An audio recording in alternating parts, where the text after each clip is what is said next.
And now chapter 2, the first stages of devotion.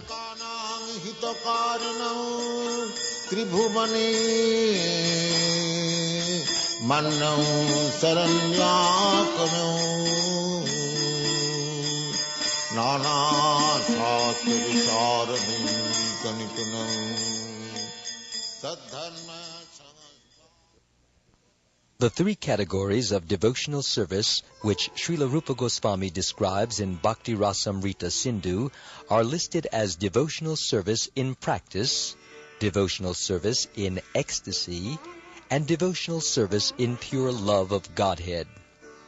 There are many subheadings in each of these categories. Generally, it is understood that in the category of devotional service in practice, there are two different qualities. Devotional service in ecstasy has 4 qualities, and devotional service in pure love of Godhead has 6 qualities. These qualities will be explained by Srila Rupa Goswami later on. In this connection, Srila Rupa Goswami suggests that the person eligible for Krishna consciousness or devotional service can be classified by his particular taste. He says that devotional service is a continual process from one's previous life.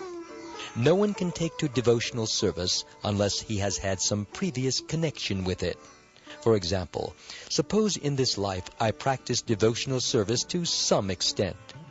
Even though it is not 100% perfectly performed, whatever I have done will not be lost. In my next life, from the very point where I stop in this life, I shall begin again. In this way, there is always a continuity. But even if there is no continuity, if only by chance a person takes interest in a pure devotee's instruction, he can be accepted and can advance in devotional service. Anyway, for persons who have a natural taste for understanding books like Bhagavad Gita and Srimad Bhagavatam, devotional service is easier than for those who are simply accustomed to mental speculation and argumentative processes.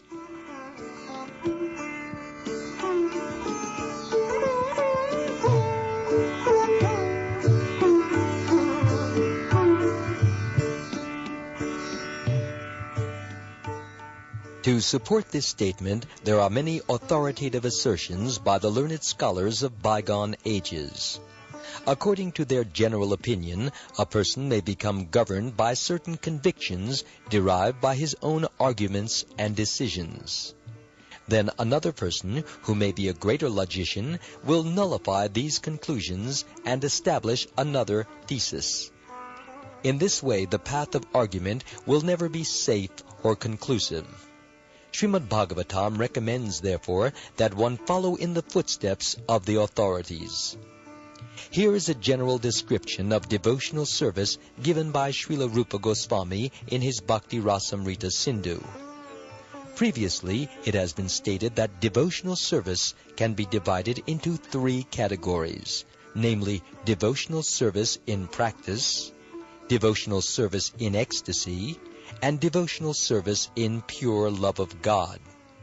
Now Sri Rupa Goswami proposes to describe devotional service in practice. Practice means employing our senses in some particular type of work. Therefore, devotional service in practice means utilizing our different sensory organs in service to Krishna. Some of the senses are meant for acquiring knowledge, and some are meant for executing the conclusions of our thinking, feeling, and willing. So practice means employing both the mind and the senses in practical devotional service. This practice is not for developing something artificial. For example, a child learns or practices to walk. This walking is not unnatural. The walking capacity is there originally in the child, and simply by a little practice, he walks very nicely. Similarly, devotional service to the Supreme Lord is the natural instinct of every living entity. Even uncivilized men like the Aborigines offer their respectful obeisances to something wonderful exhibited by nature's law, and they appreciate that behind some wonderful exhibition or action there is something supreme.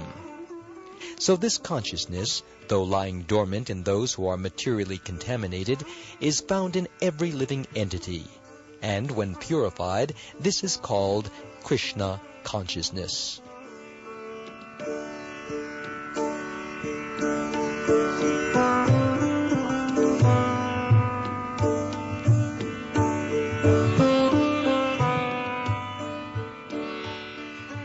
There are certain prescribed methods for employing our senses and mind in such a way that our dormant consciousness for loving Krishna will be invoked, as much as the child with a little practice can begin to walk.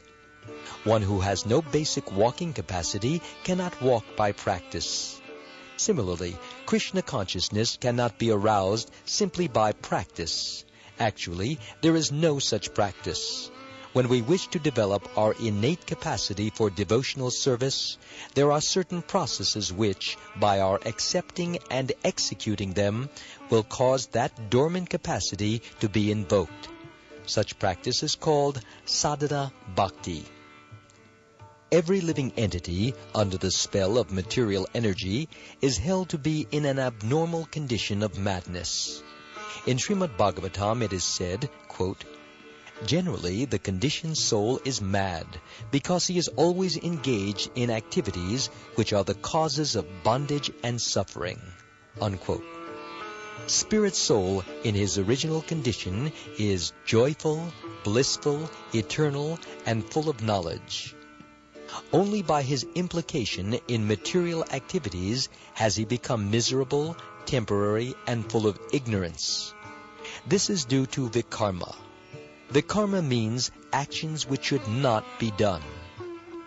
Therefore, we must practice sadhana bhakti, which means to offer Mangal Arti or deity worship in the morning, to refrain from certain material activities, to offer obeisances to the spiritual master, and to follow many other rules and regulations which will be discussed here one after another. These practices will help one become cured of madness. As a man's mental disease is cured by the directions of a psychiatrist, so this sadhana bhakti cures the conditioned soul of his madness under the spell of Maya, material illusion. Narad Muni mentions this sadhana bhakti in Srimad Bhagavatam, 7th canto, 1st chapter, verse 32. He says there to King Yudhishthir, quote, "My dear king, one has to fix his mind on Krishna by any means," unquote.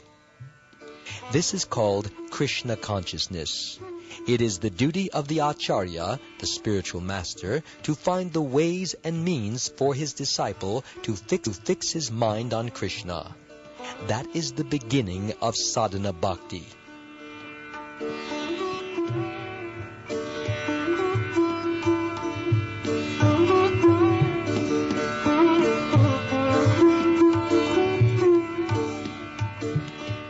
Sri Chaitanya Mahaprabhu has given us an authorized program for this purpose, centered around the chanting of the Hare Krishna mantra.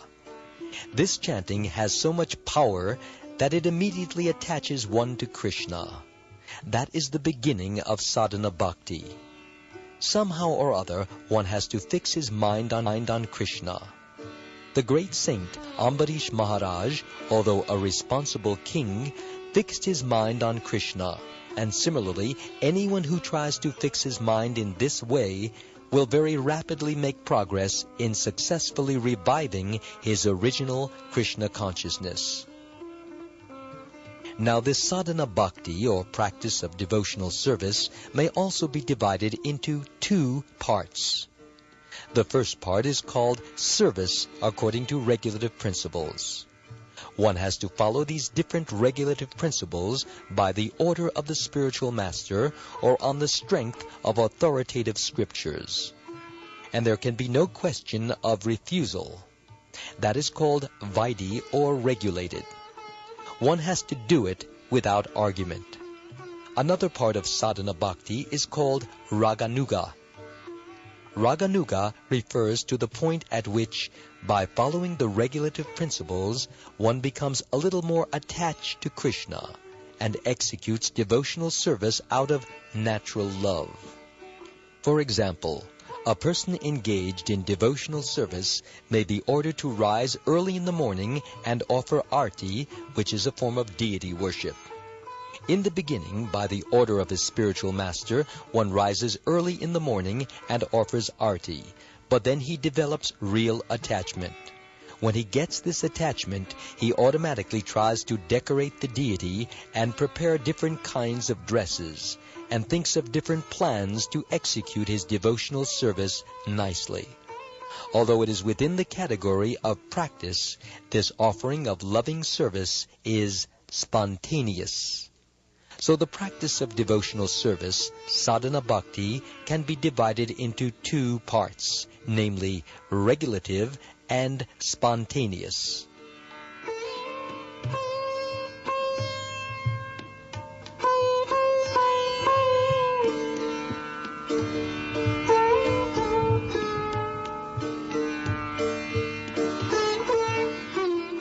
Rupa Goswami defines the first part of devotional service, or Vaidhi Bhakti, as follows, quote, "When there is no attachment or no spontaneous loving service to the Lord, and one is engaged in the service of the Lord simply out of obedience to the order of the spiritual master, or in pursuance of the scriptures, such obligatory service is called Vaidhi Bhakti," unquote.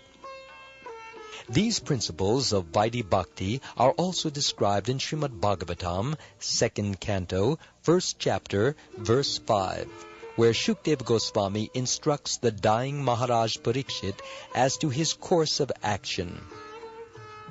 Maharaj Parikshit met Shukdev Goswami just a week before his death, and the king was perplexed as to what should be done before he was to pass on. Many other sages also arrived there, but no one could give him the proper direction.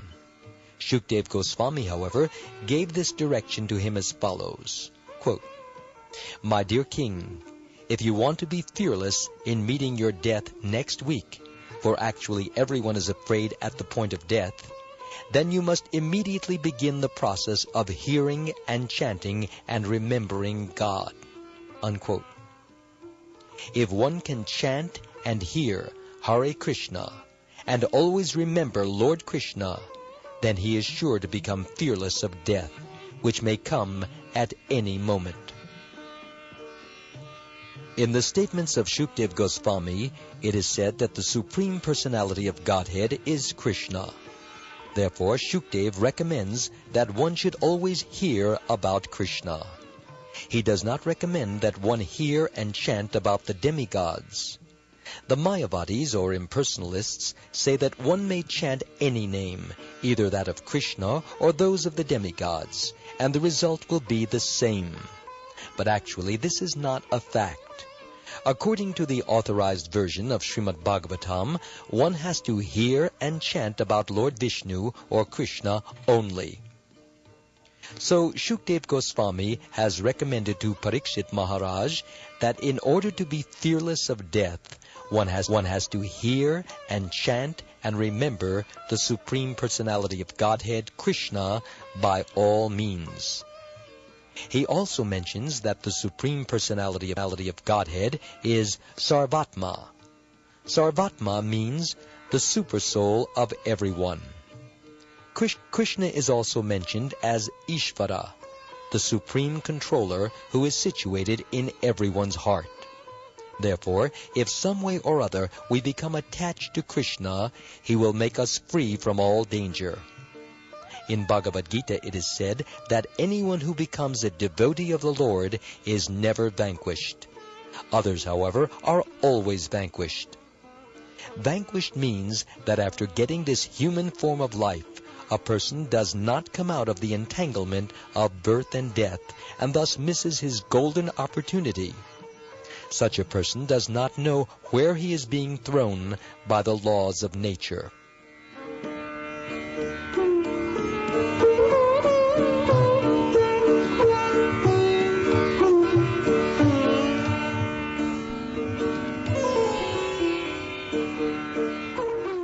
Suppose one does not develop Krishna consciousness in this human form of life.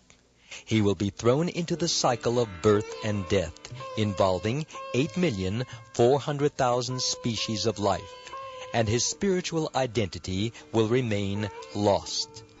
One does not know whether he is going to be a plant, or a beast, or a bird, or something like that, because there are so many species of life. The recommendation of Rupa Goswami for reviving our original Krishna consciousness is that somehow or other we should apply our minds to Krishna very seriously, and thus also become fearless of death.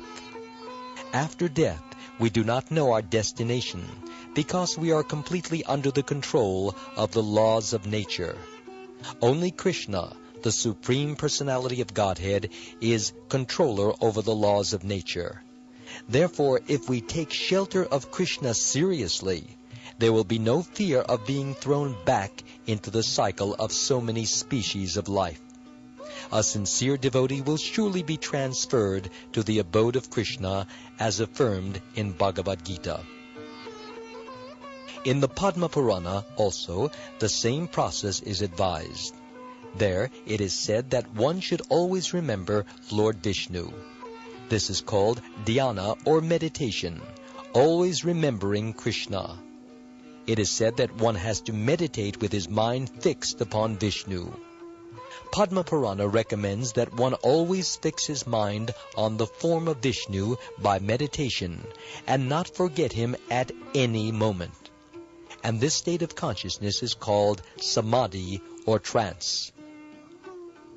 We should always try to mold the activities of our lives in such a way that we will constantly remember Vishnu or Krishna. This is Krishna consciousness.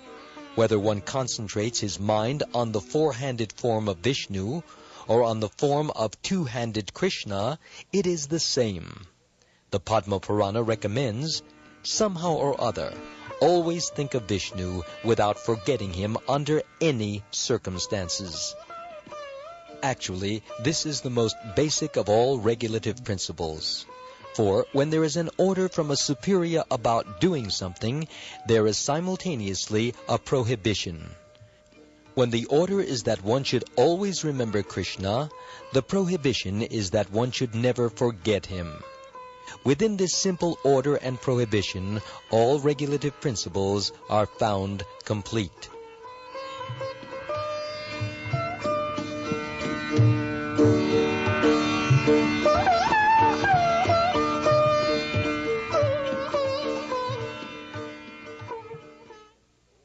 This regulative principle is applicable to all varnas and ashrams, the castes and occupations of life. There are 4 varnas, namely the Brahmins, or priests and intellectuals, the Kshatriyas, warriors and statesmen, the Vaishyas, or businessmen and farmers, and the Shudras, or laborers and servants.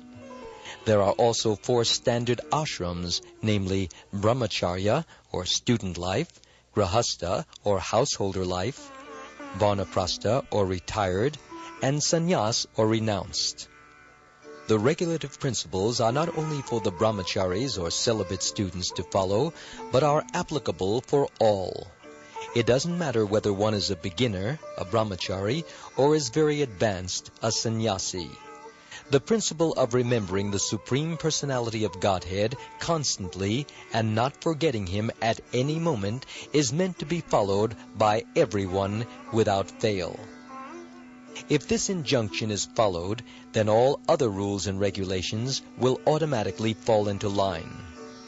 All other rules and regulations should be treated as assistants or servants to this one basic principle.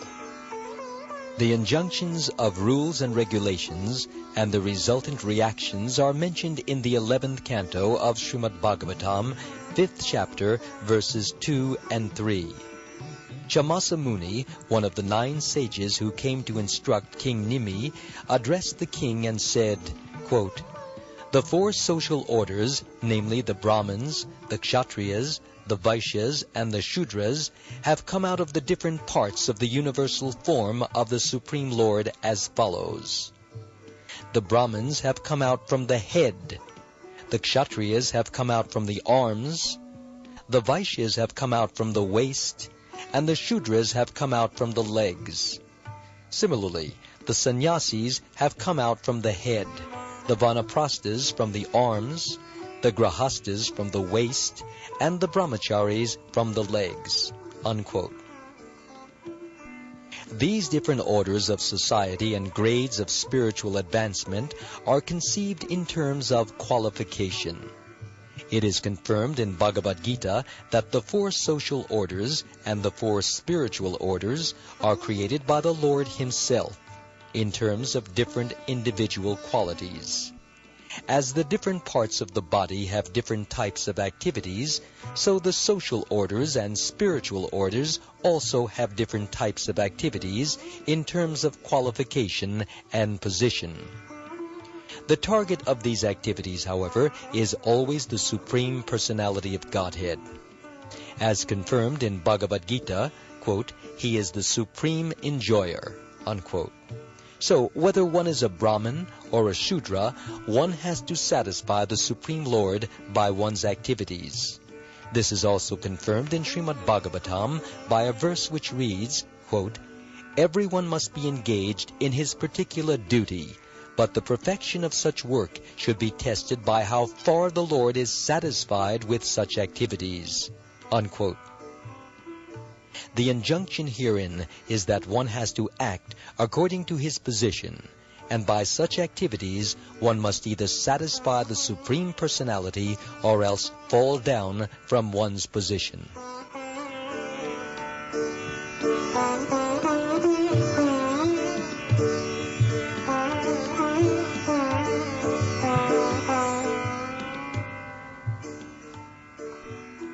For example, a Brahmin who is born out of the head of the Lord has as his business to preach the transcendental Vedic sounds or Shabda Brahma. Because the Brahmin is the head, he has to preach the transcendental sound, and he also has to eat on behalf of the Supreme Lord. According to Vedic injunctions, when a Brahmin eats, it is to be understood that the personality of Godhead is eating through him. It is not, however, that the Brahmin should simply eat on behalf of the Lord and not preach the message of Bhagavad Gita to the world. Actually, one who preaches the message of the Gita is very dear to Krishna, as is confirmed in the Gita itself. Such a preacher is factually a Brahmin, and thus by feeding him, one feeds the Supreme Lord directly. Similarly, the Kshatriya has to protect people from the onslaughts of Maya. That is his duty. For example, as soon as Maharaj Parikshit saw that a black man was attempting to kill a cow, he immediately took his sword, wanting to kill the black man, whose name was Kali. That is the Kshatriya's duty. Violence is required in order to give protection. In Bhagavad Gita, Lord Krishna directly gave his order to Arjuna to commit violence on the battlefield of Kurukshetra, just to give protection to the people in general. The Vaishyas are meant for producing agricultural products, trading them, and distributing them. And the working class, or Shudras, are those who haven't the intelligence of the Brahmins or the Kshatriyas or the Vaishyas, and therefore they are meant to help these higher classes by bodily labor. In this way, there is full cooperation and spiritual advancement among all the different orders of society. And when there is no such cooperation, the members of society will fall down. That is the present position in the Kali Yuga, this age of quarrel. Nobody is doing his duty, and everyone is simply puffed up by calling himself a Brahmin or intellectual, or a Kshatriya, or soldier or statesman. But actually such people are without status. They are out of touch with the Supreme Personality of Godhead, because they are not Krishna conscious. Therefore, the Krishna consciousness movement is intended to set the whole of human society in proper condition so that everyone will be happy and take profit from developing Krishna consciousness.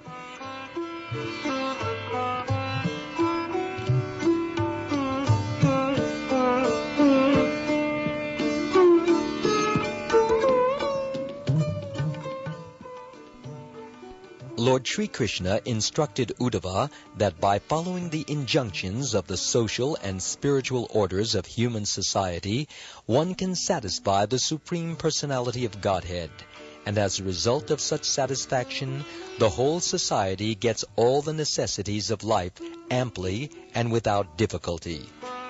This is because, after all, the Supreme Personality of Godhead maintains all other living entities. If the whole society performs its respective duties and remains in Krishna consciousness, there is no doubt that all of its members will live very peacefully and happily. Without wanting the necessities of life, the whole world will be turned into Vaikuntha, a spiritual abode. Even without being transferred to the kingdom of God, by following the injunctions of Srimad Bhagavatam and prosecuting the duties of Krishna consciousness, all human society will be happy in all respects.